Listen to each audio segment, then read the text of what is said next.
जहरीली स्मॉग की मोटी चादर में लिपटी दिल्ली पर प्रदूषण पर सख्ती बढ़ा दी गई है। दिल्ली में आज से केवल BS6 मानक वाले वाहनों को ही प्रवेश की अनुमति दी गई है। पेट्रोल पंपों पर बिना वैध प्रदूषण नियंत्रण प्रमाण पत्र यानी कि PUC के ईंधन देने पर रोक लगाने की खबर के बीच बुधवार सुबह से ही पेट्रोल पंपों पर PUC जांच कराने वालों की लंबी कतारें लगी हुई नजर आ रही हैं। इसके साथ एक रिपोर्ट के अनुसार कहा जा रहा है कि इस फैसले के कारण दिल्ली में 10 लाख गाड़ियों को एंट्री नहीं मिलने वाली है।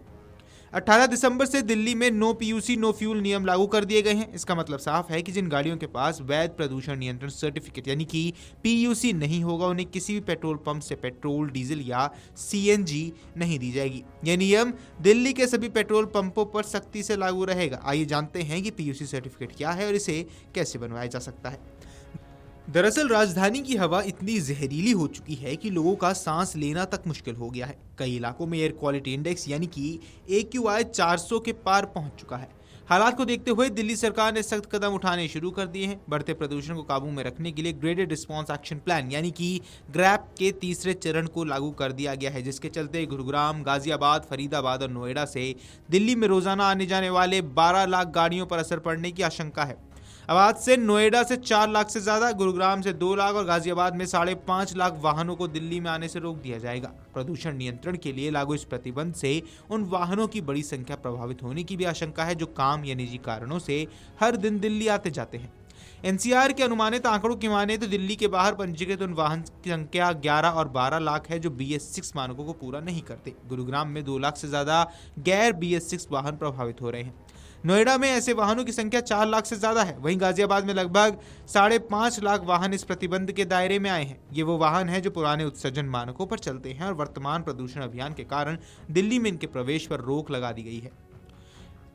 आइए ऐसे में समझ लेते हैं कि आखिर क्यों बिगड़ी दिल्ली की हवा। दरअसल दिल्ली की हवा बिगड़ने और इसके जहरीले होने के पीछे कई भौगोलिक, मौसमी और मानवीय कारण जिम्मेदार हैं।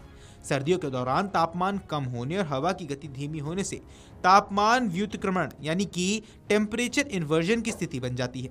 इसमें ठंडी हवा प्रदूषकों को जमीन के करीब ही रोक लेती है, जिससे वे आसमान में नहीं फैल पाते और स्मॉग की एक घनी चादर बन जाती है। दिल्ली NCR में वाहनों की विशाल संख्या जो कि लगभग 1.2 करोड़ है, इसमें PM 2.5 उत्सर्जन का सबसे बड़ा स्थानीय स्रोत है। आंकड़ों की माने तो सर्दियों में स्थानीय प्रदूषण में वाहनों की हिस्सेदारी 40 से 50% की रहती है। सड़कों की धूल और बड़े पैमाने पर चल रहे निर्माण कार्य PM10 के स्तर को काफी गुना बढ़ा देते हैं। खुले में बायोमास और कचरा जलाने से निकलने वाला धुआं स्थानीय स्तर पर हवा को और ज्यादा खराब कर देता है। पंजाब और हरियाणा में फसल कटाई के बाद पराली जलने से उठने वाला धुआं उत्तर पश्चिमी हवाओं के साथ दिल्ली पहुंचता है। अक्टूबर-नवंबर में प्रदूषण में इसका योगदान 4% से 35% तक वैरी करता है। दिवाली के दौरान पटाखों का धुआं पहले से मौजूद प्रदूषकों के साथ मिलकर वायु गुणवत्ता को गंभीर यानी कि सीवियर श्रेणी में लेकर आ जाता है। Video desk amarujala.com।